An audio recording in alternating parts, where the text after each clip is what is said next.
Mighty Juan Martín del Potro scuppers hopes of Federer-Nadal clash at US Open. Riding an implausible wave of retro romance, Roger Federer, 36 and in sight of his third Slam title of the year, founded on the sharp rocks of hubris on day 10 of the US Open when Juan Martín del Potro ripped up his invitation to a semi-final against Rafael Nadal. Instead, the big man from Tandil will be Nadal's opponent on Friday. The world no one leads him 8-5 over their careers, but only a brave bookmaker would make either of them a clear favorite. Earlier, Nadal, a two-time New York champion, was at his commanding best in dismissing the limp but fevered challenge of the Russian teenager, Andrey Rublev, 6-1, 6-2, 6-2. That, though, was not a reliable guide to what awaits the Spanish clay court Supremo on Friday. Del Potro, his mighty forehand clicking like a rifle, deserves to be there after winning 7-5, 3-6, 7, 6, 8, 6-4 in 2 hours and 50 minutes under the roof on Arthur Ashe, and Federer might one day regret his pre-match dismissal of the Argentinian's victory over him in the 2009 final here. If it played any part in his downfall, only the winner will know, but, from the outside, it did not look to help Federer's cause.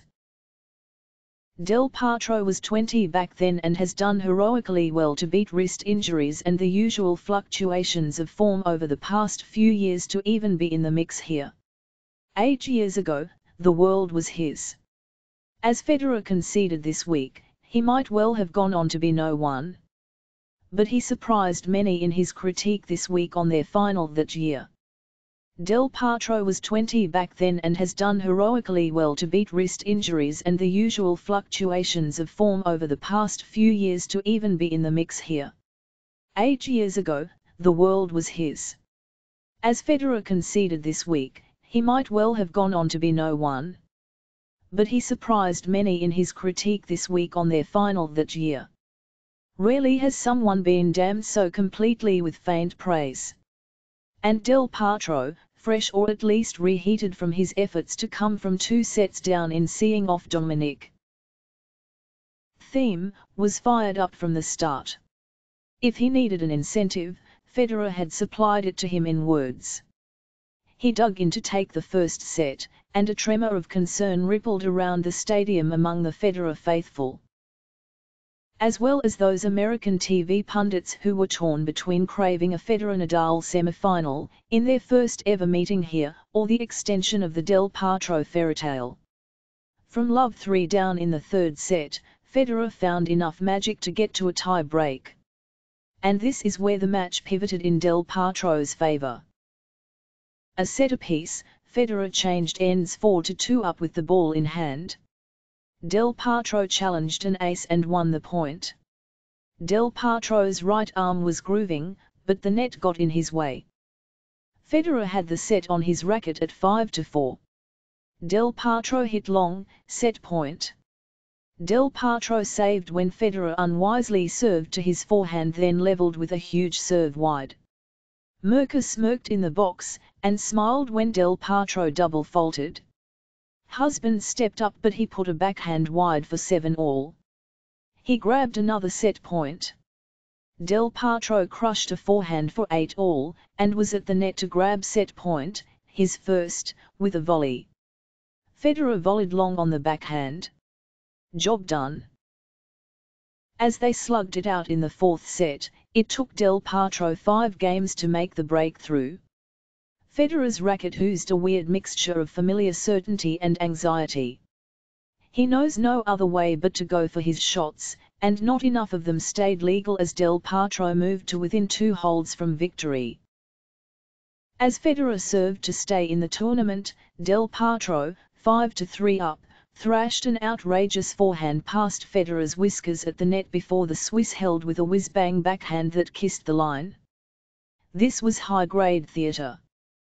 Now it was Del Potro's match to lose. They had been playing 2 hours and 45 minutes.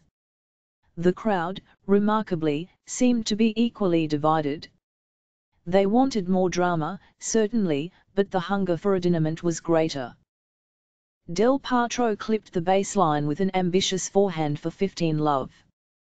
He aced for 30-love. He dumped a backhand volley, 30-15. At the end of an attritional rally, he hit long for 30-all. The crowd went crazy. Federer put an ambitious forehand volley madly wide, match point. A huge Del Potro serve forced Federer to block a set-up return, and the Argentinian belted the gimme down the line, lifted his arms to the sky in exultation. Advertisement. As Federer slipped away, thwarted but valiant, the stage belonged to Del Potro. "It's warming, he's an amazing young man," John McEnroe told his ESPN audience, while simultaneously expressing regret that Federer and Nadal are unlikely to ever meet here. Del Potro said courtside, "I think I played my best match of the tournament. I did everything well.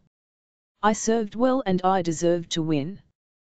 I think it's my court too," he said, when asked about Federer's dominance here in the distant past. Addressing the crowd, he said, "You make me feel happy every time I play here. I love to see you shouting for me. And I guess the crowd will be tough for me against Rafa. I think I got lucky in the tie break, double fault at 6-all. But I made a good return.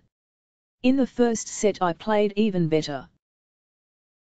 He then addressed the large and vocal Argentinian gathering in Spanish, which roughly translated as, "Thank you from the bottom of my heart. That is a heart with almost bottomless reserves."